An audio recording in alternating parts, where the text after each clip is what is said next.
ও মা তুই কান্দিস না মা, আমি ভাবতেছি তোর মা খাদিজা বাইসা থাকলে তোর এই প্রেগনেন্ট অবস্থায় তোর পাশে থাকলে একটা বুদ্ধি দিত। মেয়েদের প্রথম বাচ্চা হইলে তাদের অনেক কষ্ট হয় মা, তুই চিন্তা করিস না।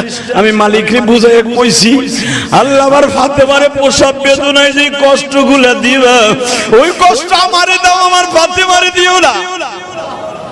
আমার ফাতেমা ছোট্ট মায়া 14 বছর বয়সে বাচ্চা জন্ম দিতে যাচ্ছে।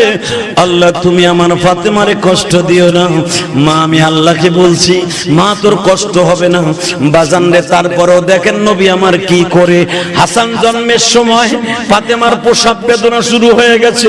উম্মে ফাজল হুজুরের চাচি ধরনী দৌড়াইয়া গেছে, ফাতেমা তোমার অবস্থা কি? নবী দৌড়াইয়া গেছে, ও চাচি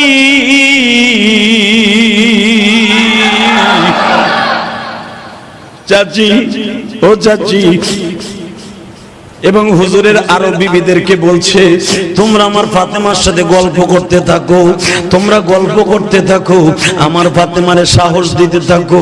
আমার ফাতেমা যদি প্রসব বেদনায় একবার বলে ফেলে ওটা কিন্তু আমার কলিজায় লেগে যাবে। এই জন্য নবী ওয়ালের কাছে বয়ে রয়েছে। আপনারা জানেন জন্ম দেওয়ার সঙ্গে সঙ্গে হাসান যখন জন্মগ্রহণ করলেন সাথে সাথে একটা সাদা রুমালে পেঁচাইয়া উম্মে ফাজল ওই রক্ত মাখা অবস্থায়, হাদিসে প্রমাণ, রক্ত মাখা অবস্থায় সাদা রুমালে পেঁচাইয়া উম্মে ফাজল ফাতেমার থেকে আলাদা করিয়া নারীটা কাটিয়া সবেমাত্র সুতা দিয়া বাঁধা নবীর কাছে নিয়ে আসছে। ওই রক্ত কিন্তু এখনো হাসানের গায়ে। নবী আমার ওই রক্ত মাখা অবস্থায় ঠোঁটের সাথে ঠোঁট লাগায় বলে, ও আলী তাহলে তুমি আমার কথা শুনছো? আল্লাহ জাযাকাল্লাহ, আল্লাহ আমার ফাতেমার পরে জাযাকাল্লাহ হামদান কাসীরান তাইয়িবান মুবারাকান ফিহি। আল্লাহ হাজারো প্রশংসা তোমার। আমার ফাতেমার প্রসব বেদনার কোন আওয়াজ আমি নবী শুনি নাই। বাজান রে হাসানের নবী পাগলের মতো চুমানো শুরু করছে। হযরতে উম্মে ফাজল বলেন আমি যদি হাসানের জায়গায় হইতাম না জানি আমি কত দামি হয়ে যাইতাম। হযরত ওমর দাঁড়িয়ে আছে, আবু বকর দাঁড়িয়ে আছে, আলীও পাশে দাঁড়িয়ে আছে। নবী আমার হাসান রে সুমাইয়ার বলে, আলী রে জান্নাতের দুলালের জন্ম হয়েছে। দুনিয়া আজও বলতে যেই নামটা ইউজ করা হয় নাই, আমি আমার কলিজার টুকরার নাতির সেই নামটা লাগবো হাসান। এই নাতিন দুইটাকে উঠিয়ে দিয়েছি উম্মাতের লাগিয়া গো বাবা। আপনাদের জানা আছে 61 হিজরিতে যখন জন্মগ্রহণ করলেন হুসাইন, মারহাবা বলেন। 61 হিজরিতে যখন শাহাদাতের সুদা পান করেন হুসাইন, সে মুহররমের 10 তারিখ। এই হুসাইন যখন জন্মগ্রহণ করেন, হাসান যখন প্রথম জন্মগ্রহণ করেন, হুজুরের চাচি উম্মে ফাজল আব্বাসের স্ত্রী আব্দুল্লাহ ইবনে আব্বাস, রইসুল মুফাসসির, পৃথিবীর শ্রেষ্ঠ মুফাসসির আব্দুল্লাহ, হুজুরের আপন চাচতো ভাই। পৃথিবীতে আমাদেরকে মুফাসসির কোন? আমরা মুফাসসির না। পৃথিবীতে যত বড় মুফাসসির আছে আব্দুল্লাহ ইবনে আব্বাসের মতো মুফাসসির আজও পর্যন্ত জন্ম নেয় নাই। এই আব্দুল্লাহ ইবনে আব্বাসের লেখা একটা তাফসীর আব্বাসিয়া, একটা তাফসীর আছে, এটা এখন বাংলায় হয়েছে, উর্দুতেও আছে। পৃথিবীর সবচেয়ে বড় মুফাসসির ছিলেন আব্দুল্লাহ ইবনে আব্বাস, যেই মায়ের ঘরে জন্ম নিয়েছেন আব্বাসের স্ত্রী উম্মে ফাজল। আমার রাসূল শুনতে পাইলেন, কারণ ফাতেমার ঘর আর মা আয়েশার ঘর একবারে পাশাপাশি। আসহাবে সোফা, হাজী সাহেবরা মসজিদে নববীর আসহাবে সোফার আপনি বসলেই দেখবেন মা ফাতেমার দরজাটা এখন সীসা দিয়ে এইটা দল নামগুলাকে বন্ধ করে দিয়েছে। কারণ শিয়ারা এবং ওই দেশের কিছু তুর্কিরা যারা শিয়া, এরা এইটাকে ওই সময় অনেক শিরক করত। এই জন্য সৌদি গভর্নমেন্ট এই ফাতেমার নামটাকে একবারে সীসা দিয়া বন্ধ করে দিয়েছে। আগে নামগুলো আমি 2004 সালে আমি দেখেছি, ফাতেমার দরজাটা স্পষ্ট ছিল। আমি আসহাবে সোফায় 2004 সালে নিজে দেখেছি, যেই ঘরে হাসান জন্ম নিয়েছেন, হুসাইন জন্ম নিয়েছেন, ওই ঘরটা এখনো আছে। মারহাবা বলেন। আমার বিশ্বনবীর মাথার দিকে ফাতেমা ফাতেমার ঘরের কেবলি ওয়ালের সাথে যেখানে আপনারা নামাজ পড়েন, মা আয়েশার হুজরার কেবলি বাম পাশে বসে আমার নবী ওয়ালের সাথে কান লাগাই দিয়ে বসে রয়েছে যে আমার ফাতেমার প্রসব বেদনার আওয়াজ আমার কানে আসে কিনা। এর দ্বারা বোঝা যায় বাবার কাছে মেয়েরা কত দামি। ফাতেমাকে সকালে আমার নবী বলে গেছে, মারে আমি আল্লাহর কাছ থেকে কন্টাক্ট লইছি, মা আমার মনে হয় তোর কোনো কষ্ট হইব না। আমি জানি তোর কম বয়সে বিয়ে দিছি মা, 14 বছর বয়সে তোর বিয়ে দিছি, 13 বছর শেষ হয়ে 14 বছরে পড়ছে আলীর সাথে তোর বিয়ে দিছি মা, আমি ঠকি নাই। এই মক্কা মদিনার অনেক বড় বড় সাহাবীরা তোর বিয়ে করতে চাইছিল, আমি দেই নাই। আমার আলীরে খুব চয়েস করে আমি তোর সাথে বিয়ে দিছি মা। কারণ কি জানোস, এই আলীর মার হাতের খাবার খাইয়া আমি আজকে নবী হইছি। 8 বছর বয়সে আলীর মার হাতের গোসল নিয়া আমি নবী হইছি। হেমা এই আলীর মা আমাকে জীবনে কোনোদিন আমাকে খাবার তুলে না দিয়া আলীর ভাই বোন কাউকে খাওয়ার দিত না। আলীরা 6 ভাই ছিল মা, 6টা ভাই। আলীর তখন অস্তিত্ব ছিল না রে মা। আমি নবী হওয়ার পরেও আলীর মা আমার বাসায় খাবার না দিয়া, খাদিজার বাড়িতে খাবার না দিয়া আলীর মা মুখে খাবার দিত না। বিবাহের আগ পর্যন্ত মা আমি আলীর মায়ের হাতের খাবার খেয়েছি। আমি আমার চাচা আবু তালেবকে বাপ বলেছি। এই আলীর কাছে আমি অনেক ঋণী রে মা। আমি আলীকে এত কেন ভালোবাসি জানোস মা, আমি যেই খাটে বড় হয়েছি ওই খাটে আমার আলীও বড় হয়েছে মা। অনেক বড় বড় সাহাবীরা তোরে বিয়ে করতে চাইছিল মা, আমি বিয়ে দেই নাই। এই মদিনার বড় বড় শিল্পপতির ছেলেরা, শিল্পপতিরা তোরে বিয়ে করতে চাইছে মা, আমি তাদের কাছে দেই নাই। আমি একটা গরিব যার ঘরে একবেলা খাওন পাক হলে পরের বেলা আমার বাসার থেকে যায়। এখনো পর্যন্ত আলী একটা বালিশ কেনার টাকা নাই।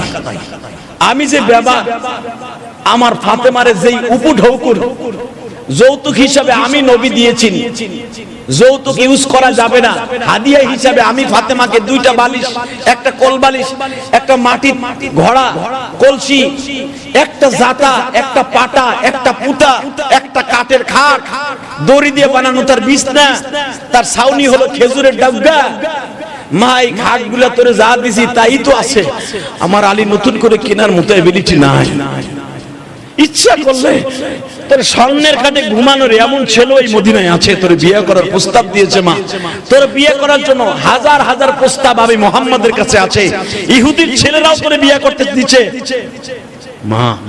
আমি কারো কাছে দেই নাই, এমন একজনের কাছে দিছি যার বেডিং থাকতো মদিনার মসজিদের উপরে। আমার বাসায় পাক হলে আলী খাইতো, তা না হলে মদিনার পাথরগুলা বুকের মধ্যে নিয়ে আলী ঘুমাইতো মা। আমি গরিব, আমি গরিবের কাছে বিয়ে দিছি, শিল্পপতির কাছে দেই নাই। আর আমরা শিল্পপতিরা চিন্তা করি মাইয়া বিয়ে দিব আমার সাথে বড় লোকের কাছে। তোমার মাইয়ের মাইরা গাইছে বুঝা ফাড়াইয়া দাঁত 3টা ফেলাইয়া 3 মাস পরে তালাক দিয়ে ছাইড়া দিব। তুমি হারে করবা কি? তোমার চাইতে একটা পয়সার মালিক, তোমার মেয়েরে ছাড়ার লাগা কাবিনে লেখা ছিল 10 লাখ, তোমার মাইয়ের 11 লাখ দিয়ে ছাইড়া দিব। কি করবা তুমি তারে? এই জন্য বিশ্বনবী বলেছে তুমি যেরকম ভাবে নিসার দিকে তাকায় বিয়ে করবা, অন্তত শান্তির ব্যবস্থা আল্লাহ করে দিবেন। মা আমার একটা মেয়েকে শিল্পপতি ছেলের কাছে বিয়ে দেয়নি, শিল্পপতি ছেলের কাছে দিয়েছিলাম। মক্কায় আমার ইসলাম, আমার নবুয়তি পাওয়ার আগে উতবা সাহেবের কাছে দিয়েছিলাম, উতবা উতাইবার কাছে। মা দিয়েছিলাম শিল্পপতির পোলার কাছে। আমার জায়নাব আর রুকায়রা দিয়েছিলাম রে মা। তুই তো ছোট্ট ছিলি, তোর মনে নাই?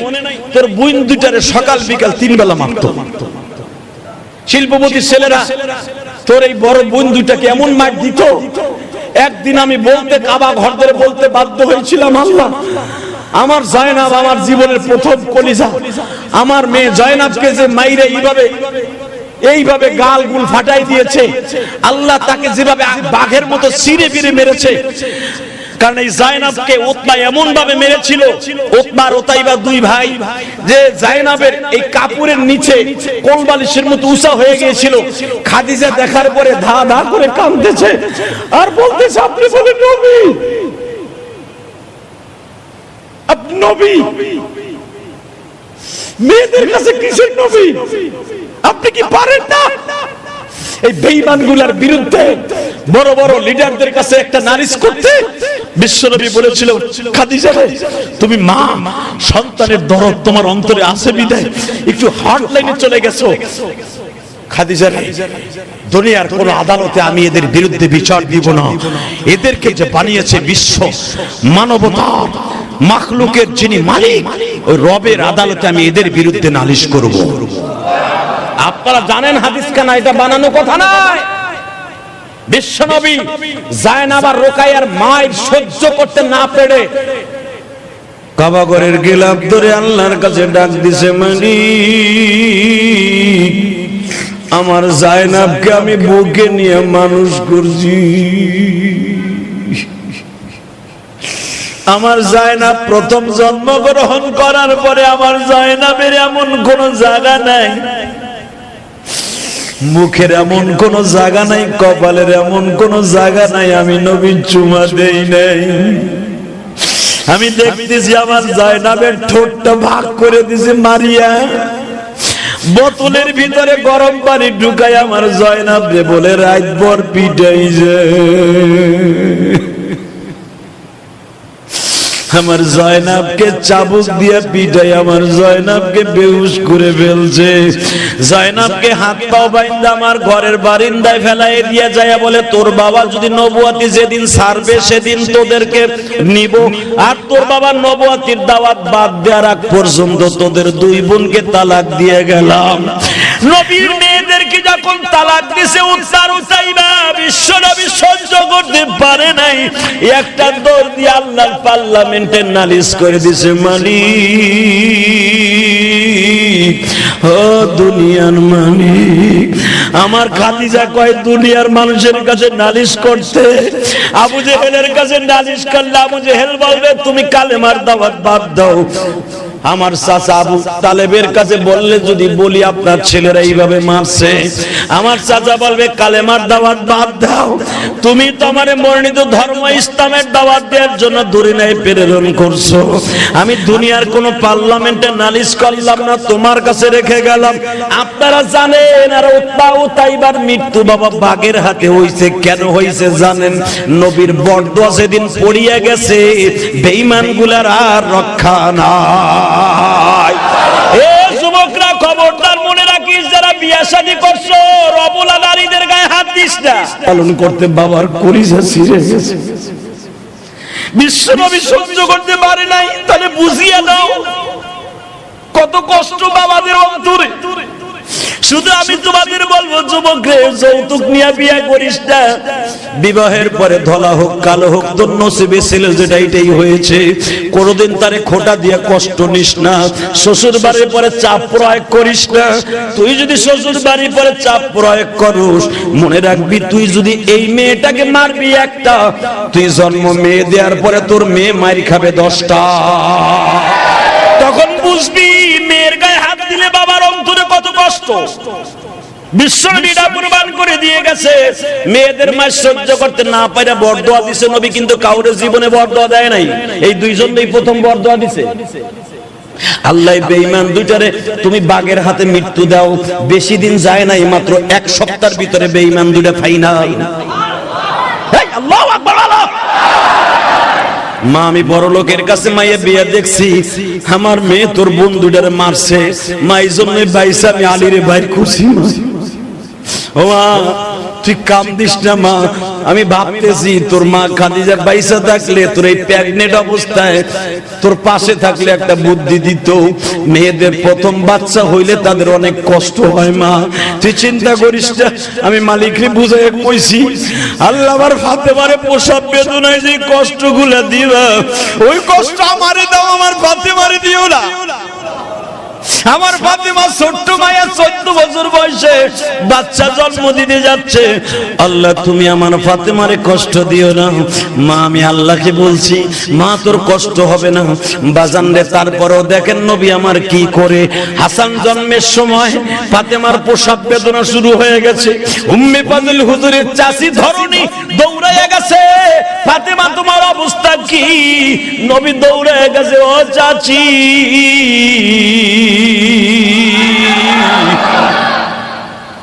চাচি ও চাচি। এবং হুজুরের আরো বিবিদেরকে বলছে তোমরা আমার ফাতেমার সাথে গল্প করতে থাকো, তোমরা গল্প করতে থাকো, আমার ফাতেমারে সাহস দিতে থাকো। আমার ফাতেমা যদি প্রসব বেদনায় একবার বলে ফেলে ওটা কিন্তু আমার কলিজায় লেগে যাবে। এই জন্য নবী ওয়ালের কাছে বয়ে রয়েছে।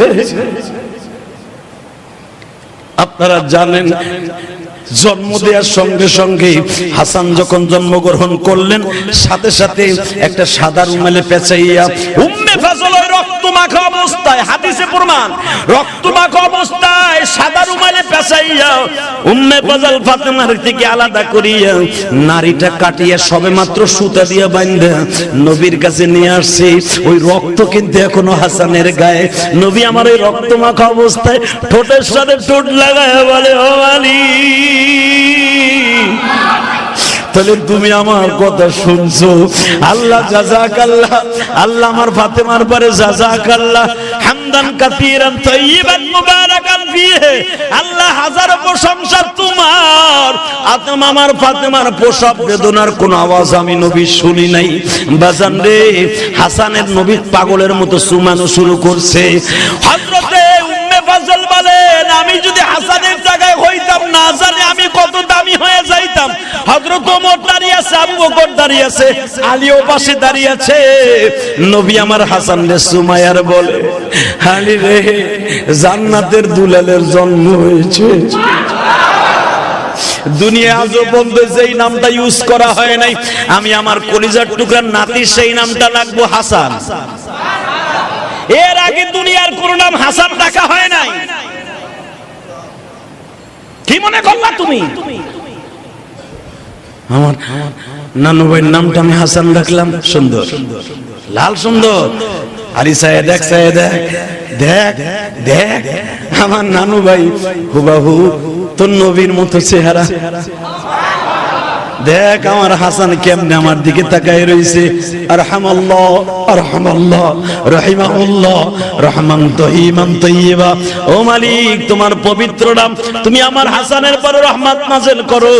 আল্লাহুম্মা গফিরলি, আল্লাহ আমাকেও মাফ করো, আমার হাসানকেও মাফ করো, আমার ফাতেমাকে নেককার দান করো। ও মালিক তুমি আমার প্রতি খুশি হইছো, আমার হাসানের প্রতি খুশি হয়েছো। নামটা কেমন হয়েছে একটু বলে দিবা। উপরের থেকে আওয়াজ আসলো, নবী আমি আল্লাহ নামটাকে চয়েস করেছি। হাসান নাম শুরু হয়ে গেল। একটু পরেই বাজান রে ফাতেমার কোলে তুলে দেয়। ফাতেমা আদর করে, ফাতেমা জিজ্ঞেস করে আমার বাবা কোন কোন জায়গায় চুমা দিয়েছে। আওয়াজ হইল, ফাতেমা রে তোমার বাবাকে আমি দেখেছি। তখন পর্দার আয়াত নাযিল হয় নাই বাবা। তখন ফাতেমা উম্মে ফাজল বলতেছে, ফাতেমা আমি দেখেছি আমার নবী হাসানকে পাইবার পরে এত আনন্দ চিত্তে হাসানকে চুমা দিতেছিলেন, মনে হচ্ছে নবীর কাছে ঈদের দিনের মতো খুশি। এ ফাতেমা নবী প্রথম দেখছি দুই ঠোঁটের মাঝখানে চুমা দিছে, কপালে চুমা দিয়েছে। ফাতেমা রে নবীর এত আনন্দ আমি উম্মে ফাজল কোনদিন দেখি নাই। এ যুবক ভাইরা রে এখন তোমাদেরকে যেই হাদিস কেন শোনাবো, আল হাসান ওয়াল হুসাইন সাইয়্যিদা শাবাবি আহলিল জান্নাহ। বিশ্ব নবী বলেছেন হাসান হুসাইন হলো সমস্ত যুবকদের জান্নাতের সরদার। জান্নাতের প্রথম সভাপতির জন্ম হয়ে গেল। আল্লাহু আকবার বলো। জান্নাতের প্রথম সভাপতির জন্ম হয়ে গেল, জান্নাতের লিডারের জন্ম হয়ে গেল, বড় হতে লাগলো।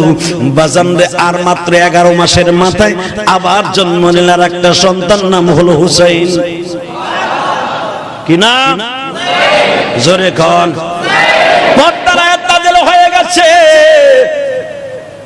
ফাতেমাকে ডেকে ডেকে বলে, মা প্রসব বেদনা শুরু হইলেও মা আওয়াজ করা যাবে না, মহিলাদের আওয়াজটাও কিন্তু ফরজ গো মা, পর্দা যেরকম ফরজ তোর আওয়াজটাও কিন্তু ফরজ। ও মা, আমার বিশ্বাস, আমার মনে হয় এইবারও আল্লাহ রাব্বুল আলামিন তোমাকে একটা পুত্র সন্তান দিবে। মা, পুত্র সন্তান দিলে আমি নাম রেখে দেব হুসাইন। জোরে বলেন। তাই হলো, হাসান হুসাইন কিন্তু মাত্র 11 মাসের ছোট বড়। 11 মাসের মাথায় হাসানের বয়স, 11 মাসের মাথায় হুসাইনের জন্ম হয়ে গেল বাবা। আহারে, পরাপর 11 মাসের মাথায় যদি কোনো মহিলার দুটি সন্তান পরাপর হয়, দুই ভাই তো একসাথে দুধ খায়। কথা কন। 1.5 মাস হয়, 1.5 বছর হয় নাই, 1 বছর হয় নাই, 11 মাসের মাথায় হুসাইনের জন্ম। দুই ভাই একসাথে ফাতেমার স্তনের দুধ পান করে। আপনি শুনলে এখন আশ্চর্য হয়ে যাবেন, ও নানা ভাইরা, কেন নাতিদেরকে এত ভালোবাসেন? এটা কেন, কারণটা কি? আমার নবী আলী রে ডেকে ডেকে বলে, আলী রে, আমি তো আর রাত্রে যেতে পারবো না, আমি সারাদিন দুইজনের একজনের কোলে পিঠে করে মানুষ করতে পারবো। আমার মা রে টেনশন করতে না কর, আমি আমার নানু ভাই একজনকে লালন পালন করব, আর একজন আমার ফাতেমা লালন পালন করবে। আপনাদের জানা আছে কিনা জানি না, হাসানকে নবী সদা সর্বদাই কোলে রাখতেন। নবী নামাজের সময় সামনে নিয়ে আসতেন, আয়েশার ঘরে শোয়ায় রাখতেন। নবী যত সময় কোলে রাখতেন, হাসানের জবান দিয়ে কোনোদিন একটা কষ্টের ক্ষুধার কোনো কষ্টের কান্না বের হয় নাই। যখনই হুসাইনের দুগ্ধ পান করা কমপ্লিট হইতো, হুসাইনকে আবার মার কোলে দিয়ে হাসানকে দিত। যখন দেখতো হুসাইনের টাইমটা বেশি হয়ে গেছে, হাসানের দুগ্ধ পান করার টাইম এসে গেছে, নবী ভাবতেন মা আমার ঘুমাচ্ছে, এখন দুইজনের একজনকেও কষ্ট দেয়া যাবে না। আপনি শুনলে আশ্চর্য হয়ে যাবেন, আমার নবীর জিহ্বার মধ্যে, এই শাহাদাত আঙ্গুলের মধ্যে কত বরকত গো বাবা। যখনই দেখতেন হাসান কানবে দুধের লাগিয়া, আমার নবীর জিহ্বাটা হাসান হুসাইনের গালের মধ্যে দিয়ে দিতেন। ও ভাইরা, কয়েক সেকেন্ডের ভিতরে হাসান হুসাইনের কান্না বন্ধ। সারাদিন নবী আমার এভাবে রাখতেন। যুদ্ধের ময়দানে নবী যখন যাইতেন, যুদ্ধের মাঠে যে আলীকে বলতেন, আলী রে তুই তাড়াতাড়ি যা, আমার মার খুব কষ্ট হচ্ছে, পিটি পিটি দুইটা বাচ্চা, তুই যা, তোর যাই তুই না, তুই যা। এইভাবে নবী যখন দেখলেন হাসান হুসাইন বড় হচ্ছে, বাজানদের দুই ভাই, হাসান আগে দুগ্ধ পান ছেড়ে দিলেন, হুসাইন এখনো দুধের টাইম আছে। আল্লাহর কুদরত বোঝা যায় না গো ভাই। নবী আল্লাহকে বললেন, নবী আল্লাহ রাব্বুল আলামিনের কাছে পারমিশন চাইলেন, ও মালিক, আমার হাসান হুসাইন কলিজার টুকরা, তোমারও তো কলিজার টুকরা, মালিক আমার হাসান হুসাইনের জন্য জানো আলবুজাত মিন্নি আল ফাতেমা তো বুজাতুম মিন্নি, আমার ফাতেমা আমার গায়ের একটা গোশতের টুকরা, আমার গোশতের টুকরা জানো, এই আমার নাতিদের কারণে কষ্ট না হয়। তাহলে বোঝা গেল ফাতেমাকে নবী কত ভালোবাসতেন। ও ভাইরা, রাতকে রাত আমার নবী ফাতেমার ঘরের বারান্দায় বয়ে বয়ে হাসান হুসাইনকে আদর করতেন। ও দোস্ত ভাইরা, যখন হাসান হুসাইন বড় হয়ে যাবে, এ ভাইরা, হাসানের বয়স যখন 8 বছর 11 মাসের ছোট, অর্থাৎ 7 বছর 1 মাস যখন হুসাইনের বয়স, হঠাৎ করে আওয়াজ হয়ে গেল, সারা পৃথিবী অন্ধকার করে দিয়া নবী আমার মদিনার মাটির নিচে ঘুমাইব। আপনারা জানেন কিনা জানি না, হুসাইনের বয়স যখন 3 বছর, হাসানের বয়স 4 বছর হয়েছে, মাত্র 1 মাস বাকি। জিব্রাইল নবীর কানে আসলেন। আর এক রাওয়ায়াত আছে হুসাইন জন্মের পরে জিব্রাইল নবীর কাছে আসলেন, ঠিকই একই রূপে হাসান যেমনে একটা সাদা কাপড়ের ভিতরে জড়াইয়া জন্মের রক্তের সাথে সাথেই নবীর কোলে দিছে, হুসাইনকেও একই সূরাতে নবীর কোলে দিছে। আল্লাহুম্মা আরহাম, আল্লাহুম্মা আরহাম, আল্লাহুম্মা গফিরলি, আল্লাহুম্মা গফিরলি উম্মতি, আল্লাহুম্মা আরহাম হাসান ও হুসাইন। মারহাবা বলেন। আল্লাহ দুইজনের উপর রহমত নাযিল করো। নবী দোয়া করতেন, করতেছে যায় নামাজে মসজিদে নববীর ভিতরে বসে। ইন দি মিন টাইমে জিবরাইল হাজির, একটা সাদা কাগজের মধ্যে নবীর হাতে স্লিপ ধরায় দিয়েছে। নবী গো, দুই নাতিরে পাইয়া খুব খুশি হইছেন গো নবী, কিন্তু আমার মনটা চায় নাই আপনার এই স্লিপটা দিতে। আল্লাহ দিতে বলেছে তাই দিচ্ছি। নবী স্লিপটা পাইলে আপনি কষ্ট পাবেন আমি জানি, কষ্টের কোনো স্লিপ আমার কাছে দিও না, জীবনে বহুত কষ্ট সহ্য করছি। নবী কিছু করার নাই, আল্লাহর পারমিশন। কি লেখা আছে স্লিপে? জিবরাইল তুমি নিজেই পড়িয়া শোনাও, আমি তো লিখতেও জানি না পড়তেও জানি না, এই জন্য নবীকে উম্মি বলা হয়। আমার নবী লিখতেও জানতেন না, পড়তেও জানতেন না। জিবরাইল তুমি পড়িয়া শোনাও। স্লিপের মধ্যে লেখা, যাদের দুইজনকে নিয়ে আপনি এত খুশির আনন্দের চিত্তে এত সুন্দর খুশি হয়েছেন, একজন বেঈমানদের হাতে এই অবস্থায় মৃত্যুবরণ করবে, আর যাকে নিয়ে এখন আপনি আদর করতেছেন আল্লাহুম্মা আরহাম বলে আপনি দোয়া করতেছেন, নবী গো এই হুসাইন কিন্তু কারবালা নামক প্রান্তরে ইরাকের জমিনে সেই ফালুজা শহরে শহীদ হয়ে যাবে। নবী আমার বললে, কি বললা, কি বললা? জন্মের সাথে সাথে তুমি আমার কলিজা আঘাত করে দিলা। আমি এত আনন্দ চিত্তে দুইজনকে আদর করতেছিলাম, এ কি বললা তুমি? নবী গো বললাম আল্লাহর অর্ডার, আপনার কালেমার জন্য, আপনার দ্বীনের জন্য দুই ভাই দুই কোয়ালিটিতে শাহাদাতের সুদা পান করবে। নবী আমার চাদর দিয়ে চোখ মুছতে মুছতে হাসান হুসাইনকে ফাতেমার করে দিয়া সিজদায় বসে কাঁদে গো। ফাতেমা জিজ্ঞাসা করে, বাবা গো আমার হাসান কি তোমার কোলে প্রস্রাব করে দিয়েছে এই জন্য কাঁদো? তোমারে কি কষ্ট দিছে? না রে মা, না, কোনো কষ্ট দেয় নাই মা, আমি আনন্দের কারণে কাঁদতেছি গো মা, আমি খুব আনন্দিত মা। আমার দুইটা কলিজার টুকরা দুইটা আল্লাহর রাস্তায় কাজ করবে। ফাতেমা বিশ্বনবী যতদিন পর্যন্ত জীবিত ছিলেন এই কথাগুলা বাবা মৃত্যুর আগ পর্যন্ত ফাতেমাকে বলে নাই, নবীর অন্তরে লালন করে রেখে দিয়েছে। কারণ আমার ফাতেমা সহ্য করতে পারবে না, আমি নবী সহ্য করলেও ফাতেমা সহ্য করতে পারবে না। মৃত্যুর মাত্র একদিন আগে নবী ফাতেমারে ডেকে ডেকে বলে, মা তুই কি কষ্ট পাবি মা? না আব্বা, আমি তো তোমারই মেয়ে, কোনো কষ্ট আমি পাবো না, তুমি বলো। মৃত্যুর একদিন আগে যখন বললেন, ফাতেমা না তুই কষ্ট নিস না গো মা, আমি তোর কাছে একটা শিশি দিয়ে গেলাম, এই শিশির মধ্যে কতগুলা পাথর আছে মা, এই পাথরগুলা জিবরাইলের দেয়া। বাবা এই পাথরগুলো দেখছি তুমি সদা সর্বদাই কাছে রাখতা, যত্ন করে রাখতা, কারণ কি মা তুই ইন্তেকালের পরে আয়েশার কাছে দিয়ে যাবি, আয়েশাকে ওসিয়ত করা আছে আমার যেই বিবি নেক্সটে মৃত্যুবরণ করবে ওই বিবির কাছে যেন এই শিশিটা পৌঁছে যায়। ও মা এই শিশির মধ্যে যেই পাথরের কণাগুলি আছে, এই পাথরের কণাগুলি যেদিন রক্তে পরিণত হয়ে যাবে মা, সেদিন তোর কলিজার টুকরা হুসাইন কারবালা নামক প্রান্তরে শাহাদাতের সুধা পান করবে।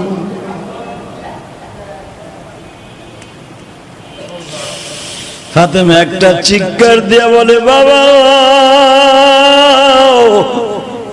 সেই মাসটা কোন মাস? মুহররমের মাস।